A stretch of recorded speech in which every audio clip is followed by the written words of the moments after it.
You've watched someone get promoted and you couldn't explain why. Same title, similar output. Neither of you did anything dramatic, but 12 months later, their name was on the shortlist and yours wasn't, and nobody in that room could clearly articulate the difference. Here's what's strange. It usually wasn't one big move, no presentation that changed everything, no project that redefined the department. It was something quieter than that, a pattern of small, nearly invisible behaviors that over time built a reputation the decision makers couldn't ignore, even when they weren't consciously tracking it. These aren't hustle tips. They're not confidence hacks. They are 12 behavioral moves that shift how you are perceived, remembered, and advocated for, without you ever announcing that you're doing them. They make their manager look good in public. You credit your manager in a meeting, not excessively, just once, clearly. That was actually something she flagged early on. Your manager didn't need the credit, but they logged the moment permanently. This is reciprocity priming. When someone acts in your favor without being asked, the brain creates a felt obligation to return the favor, often in ways disproportionate to the original act. One sentence of public credit can translate into months of quiet advocacy in rooms you'll never enter. Managers promote people they feel good being associated with, not because they're biased, because association is how careers actually move inside organizations. Framework. Once a week, find one thing your manager said, flagged, or decided that turned out to be right. Name it out loud, in front of someone who matters. They document their wins without announcing them. You don't forward the complimentary email to your manager. You save it. You build a file, results, outcomes, numbers, dates that nobody sees until exactly the right moment. The people who get overlooked at review time aren't the ones who performed badly. They're the ones who let their performance exist only in memory, which is reconstructive, selective, and biased toward whoever spoke last. This is availability bias. Decisions aren't built on what happened. They're built on what is most easily retrieved. A manager filling out your review form is working from memory, not a transcript. The person who gave them something concrete to remember has a structural advantage. Performance that isn't documented is performance that competes with someone else's story about you. Keep a private log, one entry per week, result, impact, date. Bring it to your review as talking points, not as ammunition. They arrive early to the informal conversation. You get there 5 minutes early. The small talk before the meeting starts isn't small talk to you. The 5 minutes before a meeting is where informal power is calibrated. Who talks to whom? Who gets asked for an opinion before the room fills?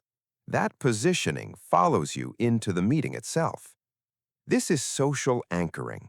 People form impressions of your status and confidence from contextual cues before any formal evaluation begins. Walking into a room where you're already mid-conversation signals belonging. Arriving after the room is full means entering a context that's already been shaped without you. Influence in a meeting is often decided before the meeting starts. Show up 3 to 5 minutes early. Pick one person with influence and ask a specific question about something they care about. You're not networking, you're building prior context. They solve the problem before presenting it. You don't walk in and say, "We have a problem." You walk in and say, "Here's a problem I found. Here are 3 options, and here's what I recommend." The person who surfaces a problem and the person who resolves a problem are remembered differently, even when the facts are identical. This is completion bias. The brain assigns more value to closed loops than open ones. Presenting a problem with a proposed solution signals judgment, not just observation. It changes what your manager has to do with the information, from "now I have to think about this" to "now I just have to decide." Problem finders get acknowledged. Problem solvers get trusted with bigger problems. Before flagging any issue upward, spend 10 minutes generating two possible approaches. You don't have to be right. You have to show you thought past the diagnosis. They build relationships with the people no one else bothers with. You remember the IT coordinator's name. You ask the executive assistant how their week is going. Not strategically, but not accidentally either. The people who control access, scheduling, and information flow are rarely on the org chart, but they are always in the room. This is network bridging. Information in organizations doesn't flow strictly by hierarchy. It flows through relationships. The admin who schedules your skip-level meeting, the IT lead who prioritizes your requests, the coordinator who arranges seating at the company offsite. These people have informal influence that never shows up in titles, but shows up constantly in outcomes. Access is not given by power. It is enabled by the people who manage power's calendar. Learn 3 names this week outside your direct team. 1 meeting, 1 compliment, 1 genuine question. That's it. They respond fast on low-stakes things. Someone sends a minor request. You reply within minutes, not hours. Not with a long answer, just a clear, fast acknowledgement. Speed on small things doesn't just solve the small thing. It builds a reputation for reliability that gets applied without evidence to your handling of large things. This is halo transfer.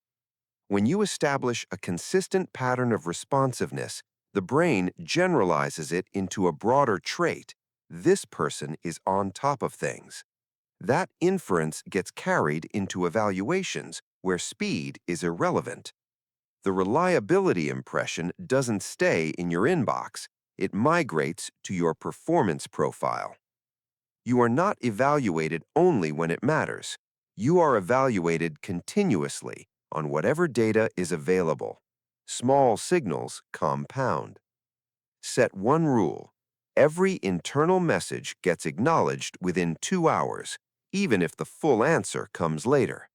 On it will have something to you by EOD is a complete response. They ask questions upward, not just downward. You're in a meeting with leadership.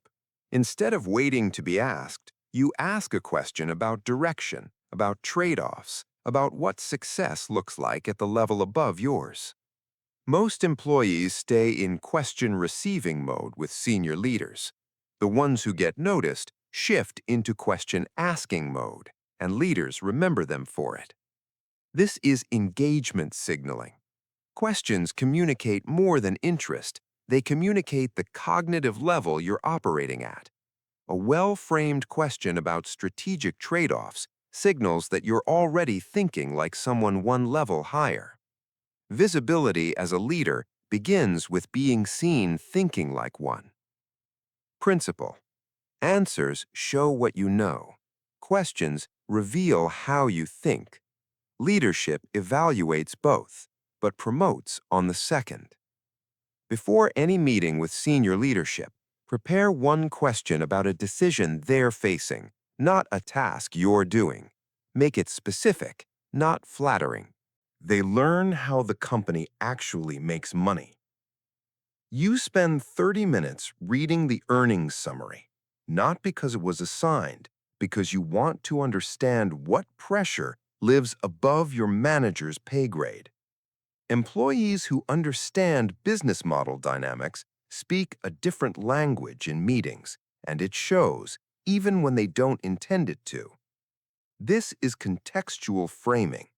When you connect your work to revenue, margin, or customer retention, you shift from being perceived as a functional contributor to being perceived as a business thinker.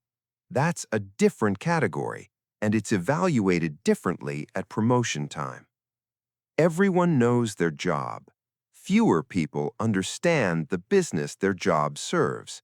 The gap between those two is where career advancement often lives. Read your company's last earnings call or annual report. Find one number that connects to your department's output. Use it once in a meeting this month. They stay visibly calm when leadership is watching chaos. The system goes down, the client escalates, the launch breaks. Most people in the room show the problem on their faces. You don't. Leadership doesn't just evaluate who solved the crisis. They evaluate who they would want beside them in the next one. This is affect labeling and emotional contagion. Calm is not passive, it's contagious and visible. In a high-stress moment, one person's regulated presence can shift the emotional temperature of a room. Leaders notice who is adding signal and who is adding noise. Calm under pressure gets coded as leadership material, often permanently from a single observed moment. Competence gets you into the room. Composure gets you invited back when the stakes are higher. In any escalation, delay your first spoken response for 30 seconds. Listen first. Speak once.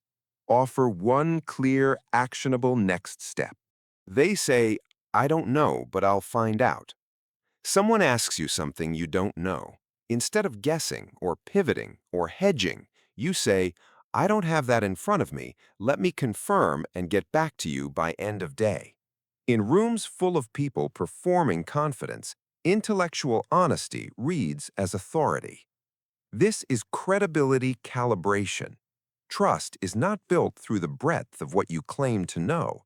It's built through the accuracy of what you say you know.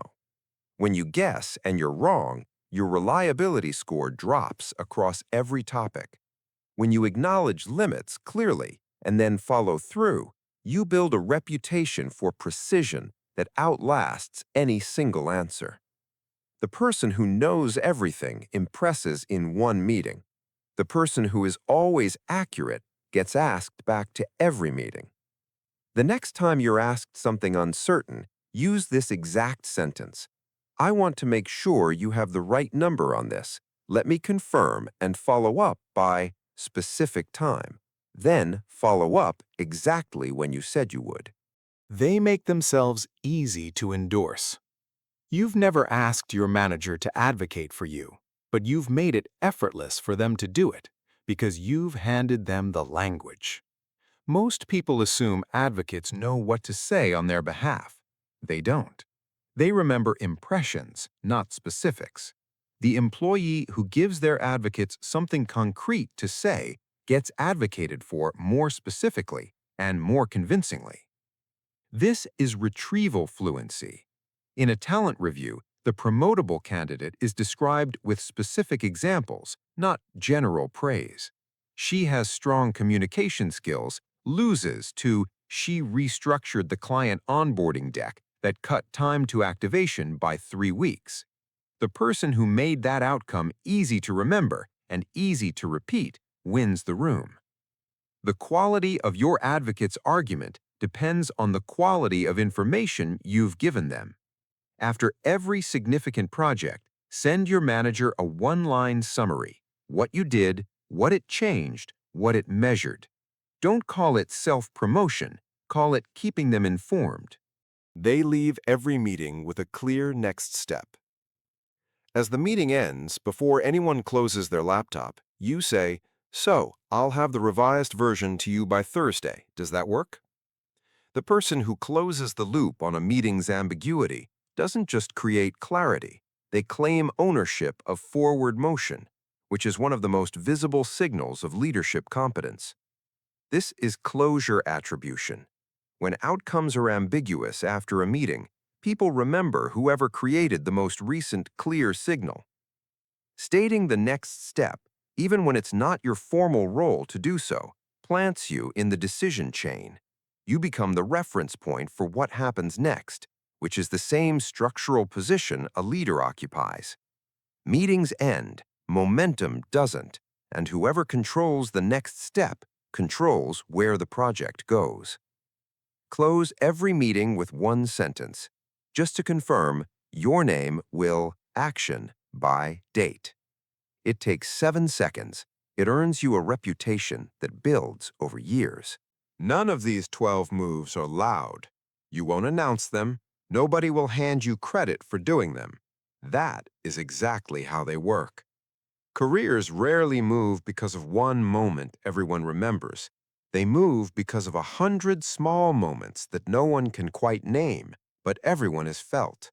The impression that someone is ready, that they think bigger than their role, that they can be trusted with what comes next.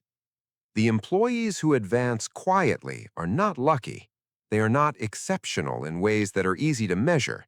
They are simply operating on a different set of rules than the people around them. Rules that govern how trust is built, how memory works, and how organizations decide who belongs at the next level. Now you have the rules.